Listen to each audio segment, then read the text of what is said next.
morning I got on a bus and rode down to San Antonio again and reported what they called SAC, San Antonio Aviation Cadet Center.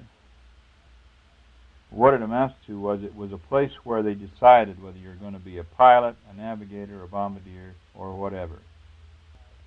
They just processed you. But it was on one side of the street, and on the other side of the street was one beginning pilot school. And so we waited over here for a whole month just playing around, just nothing to do, but we'd go out and do calisthenics and stuff. And if you wanted to be a pilot, you'd go in there and you'd write down in your paperwork, you put a 9 down if you want to be a pilot really bad. If you didn't care, you put a 4 or 5. Whichever one you want. If you want to be a navigator, about half as bad, you'd put down a 4 or 5. If you want to be a bombardier, you'd put down 9, or whatever you wanted. Well, I put a 9 for pilot and 1 for each of the other two. So that way they knew that I wanted to be a pilot worse than anything else. So I got the pilot, and they sent us across the street. And we were at that time under the class system, the upper class cadets and lower class cadets. Well, you were 4 weeks upper class and 4 weeks lower class, and it was an 8-week course. You'd come in, and for 4 weeks you had to take it from all the upperclassmen, just anything they wanted to feed to you. And they fed it. We knew and heard all this jazz was going to happen to us, and so we were worried. I was very worried because I knew that because I was handicapped in a lot of ways, that it would take a lot of study to get through, and I couldn't play a bit. But they didn't allow you much time. And boy, talk about strict. You had to do everything. There's this big long barracks. Wherever you were assigned, certain guys had to yell every time an upperclassman came in the door, "Attention!" And everybody had to hop to at attention at the end of his bunk, regardless of what you were doing, any time an upperclassman came in your barracks. And they, of course, had the propeller on their hat and certain things that identified them as upperclassmen. And they would stop and come in one at a time, just enough to harass you all evening, and you couldn't do anything.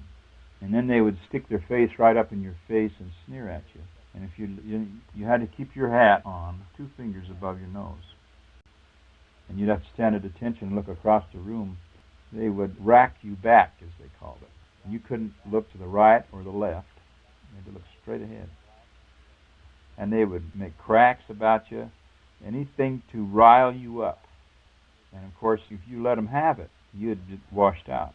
And you'd be all through, because that showed lack of mental discipline. Oh, it was pretty tough, because there's some little half pints in there that you could have decked and knocked 40 yards. It's a little, Sneer at you, and of course I just wouldn't act like they were there at all, And if you'd look around, they'd say, "Oh, you're buying the place, huh?" And then they'd make all kind of wise answers at you. Yeah, and then we'd go to mess, and that was worse than anything when we went to eat. We had to wait till all the upperclassmen got finished eating, and then they'd sit there and raise us. We'd have to eat a square meal.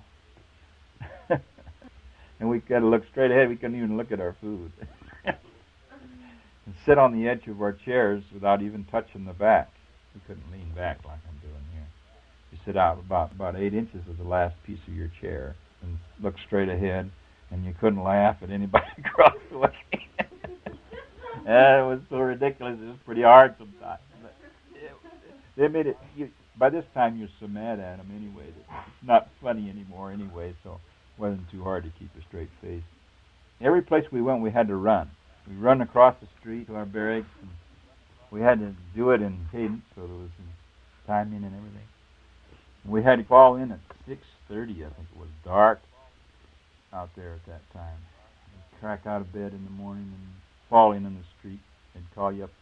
You'd have to hit the deck, and then they'd see if everybody was up. And then you'd go in and get dressed. Practically come out in your pajamas. Then we had to GI the floor with big brush and soap. That floor was as white as you ever seen. We used to scrub it. We had to GR our boots.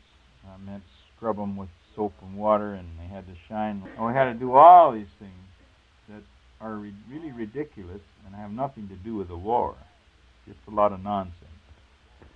And then, of course, this wasn't going on all the time, because we went to classes and took classes, and I learned how to do the Morse code, da-da-da-da-da-da-da-da, and all those little letters. you got to where you did it by the sound.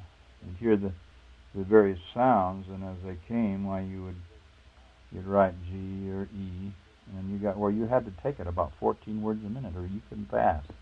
And that wasn't too hard for me. But some of the things were, some things about theory of flight. That took me quite a bit of time studying.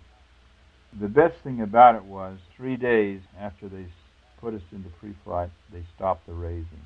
A federal law came through and said no more of that can be done anymore in the aviation cadet system because the war is getting too serious, and too many of the guys that were coming through by this time were ex-Marine sergeants or Air Force sergeants who'd been out there shooting guns over Germany, shooting down fighters, and had been in the service for a couple of years, and they wouldn't take it from a 4-week wonder.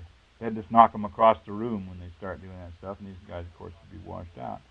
And they were losing a lot of good guys that would have been good pilots. So they stopped all the raising. And those upperclassmen were just so shook up because they said, we went through it and you guys don't have to. You'll never make it as pilots, and on they went, And still they allowed them to do certain things, that they continued with some of it, but they had to eliminate most of this crap that they were giving us, and I was always grateful because I wouldn't have done as well as I did if I had to go through all that for a whole 4 weeks. So consequently, when we became upperclassmen, we only were able to do certain things to them too, so it wasn't all that bad.